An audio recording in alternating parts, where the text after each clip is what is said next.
You ask Tiger to solve. This deals with linear equations with one unknown. The final result is x equals 4/11. Let's solve it step by step.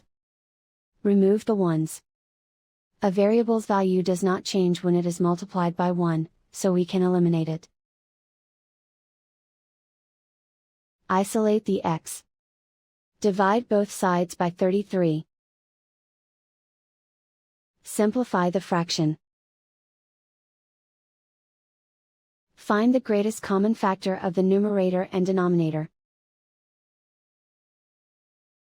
Factor out and cancel the greatest common factor. And so the final result is x equals 4/11.